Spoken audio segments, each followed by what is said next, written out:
Network Entertainment.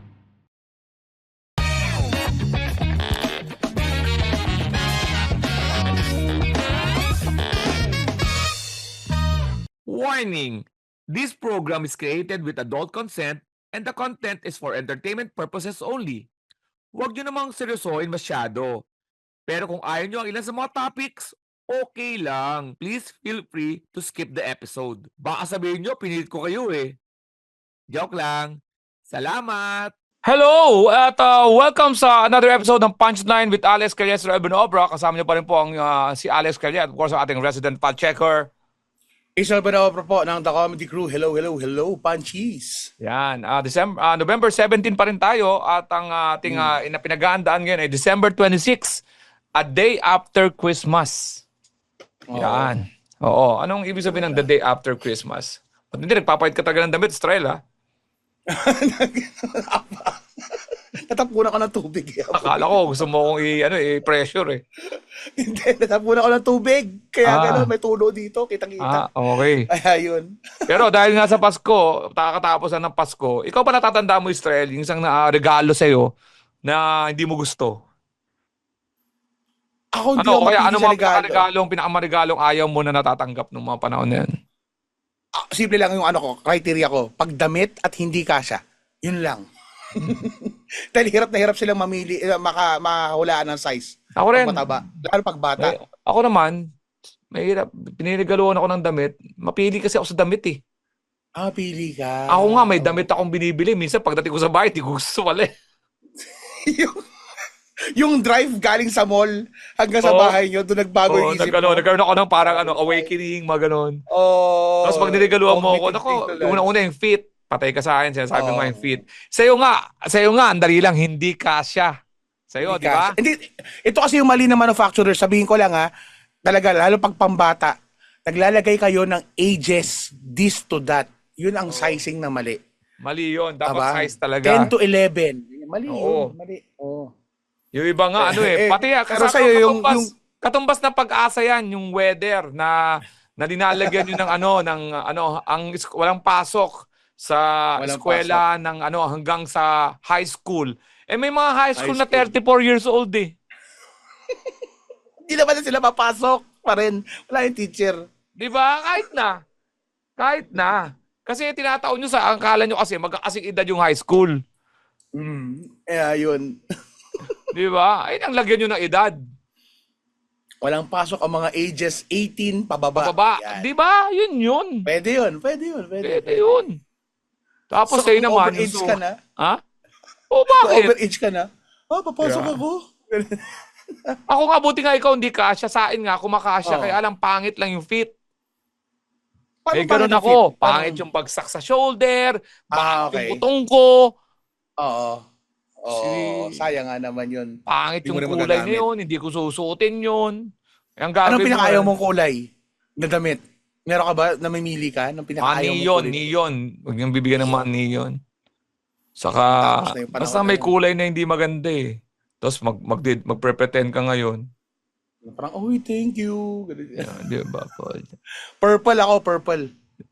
Yan. So yun, Pasko. Tapos yung mga nilagaluhan ka na niregalo sa'yo, hindi mo gusto, pero gusto nila. Oo. Criteria na lang nila yung ginawa nila. Ginamit nila. May iba ka namang mga partner, may mga partner dyan, niregaluhan ka kasi alam nila pag nireject mo, mapupunta sa kanila. O kaya, niregalong para sa kanila. Huy, may regalo ako sa microwave. extra lang pala nung kasal nila, no? Hindi lang yun, yung niregaluhan ka ng microwave kasi siya yung gagamit nun. Mag-partner mo. Di ba? Sa bahay. Bahay naman. Kita mo siya yung gumagamit. Yung pala, yung mga gusto niyang bilhin, kaya tago na sa regalo. Kino-course niya sa regalo mo. Anyway, nagsasaya lang tayo dahil mukhang itong Pasko, dahil pagkatapos ng Pasko. Alam mo, matitindi sa akin, Israel, nararamdaman ko. Meron akong mga ano ba yun?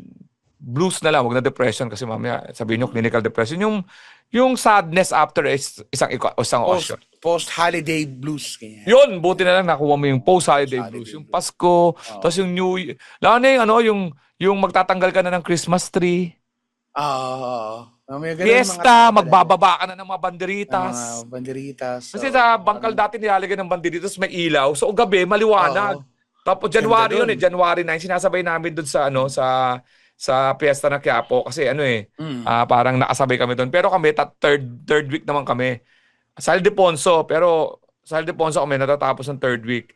Pero dumadaan kami sa Mm. January 9. So ibig sabihin minsan galing sa Pasko, tuloy-tuloy yung kasiyahan ng bangkal eh. Kasi pagkatapos ng Oo, Pasko, no? January 6, di ba? Ano yun?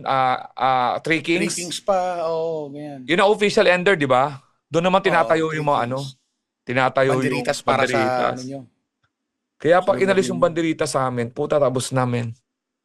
3 weeks Bale. yun eh. 3 weeks, 1 month halos yun na ano, Oo, celebration hindi. sa lugar ninyo. Nagsisimula nga yung ano, yung Pasko ng ano, di ba? Sa atin dati talaga ramdam na ramdam mo as early as September. Mm. Yun siya. Yun. So anyway, So, nagkakaroon ka ng blues dahil namimiss mo yung mga oo, kasiyahan mo. parang ganoon, di ba? Parang Oh, malulungkot ka.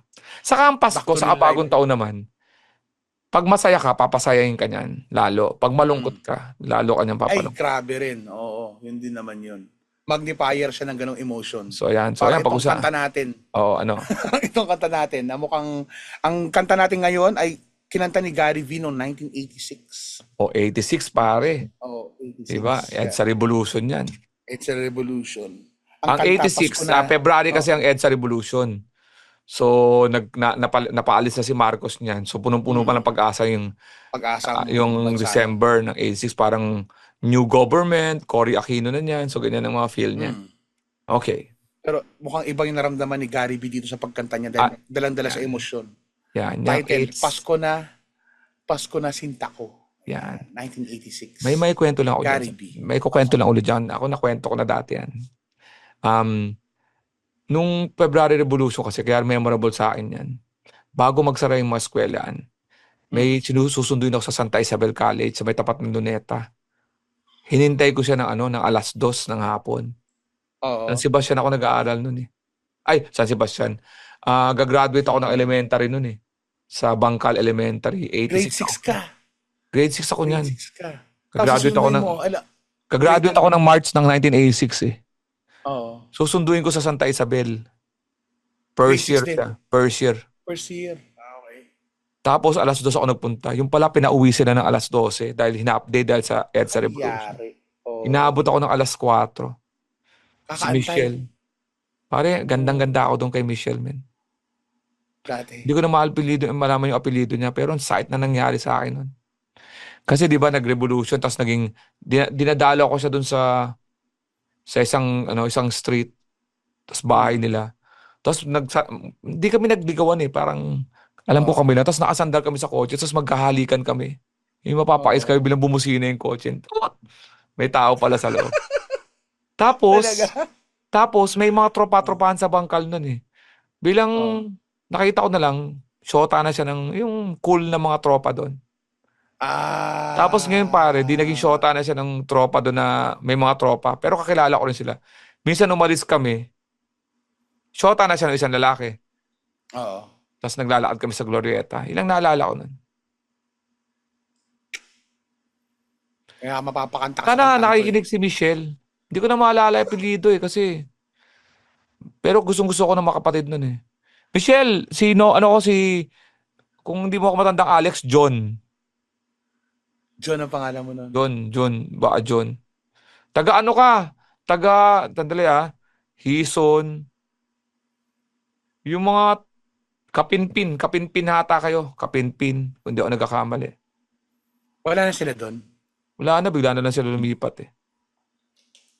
Nagkita pa kami noon, napatira sila sa Laguna, nagkita kami sa Landmark, yung babaan ng bus doon. Tapos basta unang date namin, Wendy's, nagkita kami. Usong-uso pa noon yung forma ni Aiko Melendres na yung naka-aquanet. Tapos yung long sleeve na polo, tapos naka-jacket, naka-maong na parang palda, ganun. Tapos naka-return lang. Return! Patay Tapos tayo. kumain kami sa Wendy's noon, nanood kami ng Superman. Oh my God. Pero siya una kong Michelle. Naging tayo nung 1986, 86 pero wala, tapos 87 wala na. Oo. Anyway, pare tama yung kanta na yan. Sige. Oo. Ito na. Na baka nakanta mo to. Pasko na sinta ko, hinahanap-hanap kita. Bakit magtatampot, nilisan ako. Kung mawawala ka sa piling ko sinta, paano ang Pasko? Inulila mo. Di ba? Yeah. Oh. Pag malungkot ka nga, talagang palulungkotin ka niya. Naglalakad kami sa Pasay Road noon tapos magkahawak kamay na sila nung lalaki na. Nakikita mo? Oo, Tropa kasi mo rin nga, yung lalaki? tropa na eh, tropa na. Pero, ewan ko kung anong naramdaman ko noon. Pero parang, di ko alam, wala kami formal breakup eh. Pero basta nakita ko na lang iba na yung boyfriend niya. Ako naman, Jowa niya. pretend. Ako naman, balat Wala pa ako. lang. Hindi Balat ka pa niya ako. publicly sinabi na, ay, jowa ko to si Alex. O, si Wala lang, John. nakita ko lang, parang nang na-transfer na lang sa ganun. Oo. Hindi ko Publicly, na hindi makalimutan. namin yun kasi... Hindi ko na makalimutan sa kanya, sa first year niya, laki ng susunod niya, parang ganun na. Shell. Kasi bagong-bago Yan, pa lang tayo. Di ba yun naman talaga yung mga misteryoso sa atin? Di ba yung panahon ng mga possible bata pa lang. tayo, misteryoso yung boobs. Oo. Pero ang ganda-ganda. Seryoso talaga. Pero ko na yung parang ano na siya, parang, ewan ko. May bangs si Michelle, may bangs. Aiko Melendez, ha? Kasi Michelle di kasi una naka-divergenize sa akin noong October 13, 28, ano eh, 2019, 1983. Yung sinasabi kong maiksi buhok. Hindi ko ang apelyido ko, alam ko ang apelyido nun, Michelle Motos eh. Eh siya, hindi ko malaman kung siya si Michelle Motos o Michelle Castro. Yari tayo. Anyway. Napaka-generic pa man din ng last name. Taga Laguna sila lumipat, alam ko eh. Ilang taon na kaya siya ngayon? Kasi edad ko ngayon. Anyway, tapos pare, tapos. Yung nga, kaya sayang yun. Sayang sinta ang sinumpaan at pagtitingin ng tunay. Diba? Nais mo bang kalimutan ganap ang ating suyuan at galak? Tayo. Yan yung Pasko na sinta ko na. Oh, paano? Iniwanan nata siya eh. No? Iniwanan nata siya. O ispitan nata. Ewan ba yun, di ba? Hindi, ano siya? Well, ang alam kong composers nito, sino nga ba?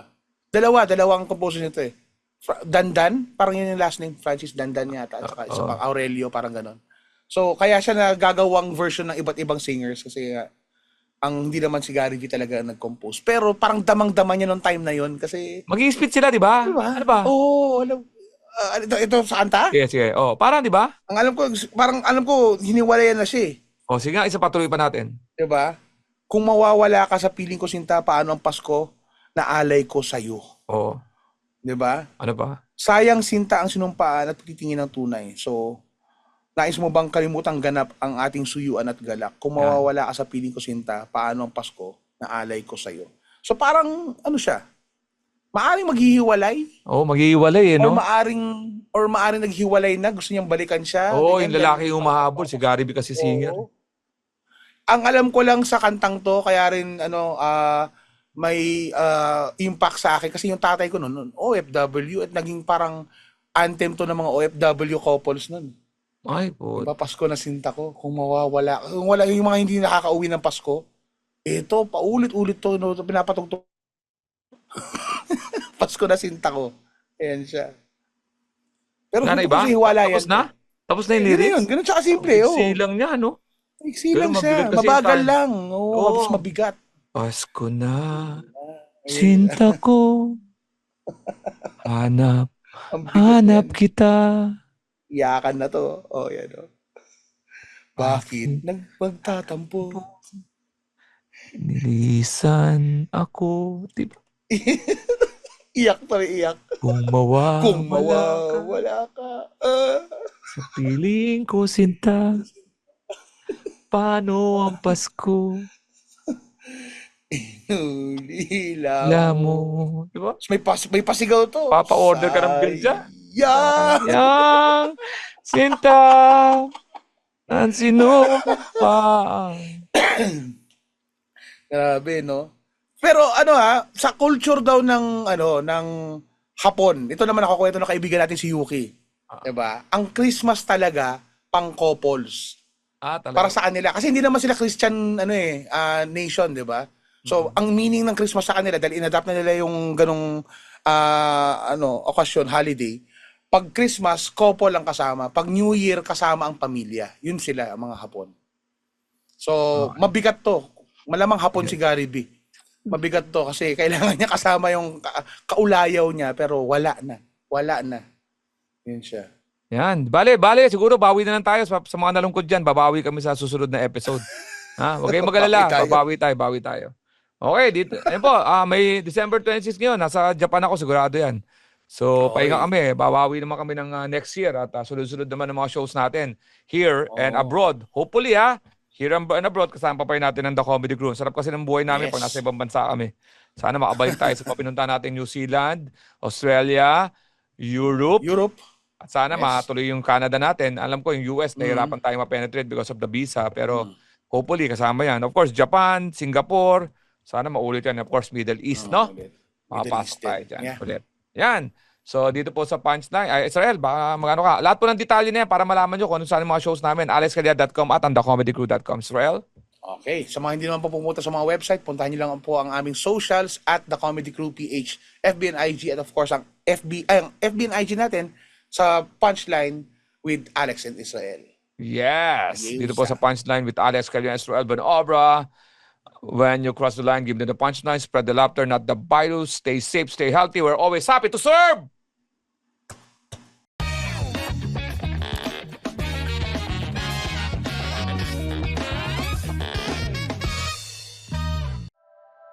The opinions of podcast creators, hosts, and guests are not necessarily reflective of the official stance of the Pod Network Entertainment, its hosts, or other network programs. The content created by the people behind the podcast is personal and not meant to harm any religion, ethnicity, group, organization, company, or individual.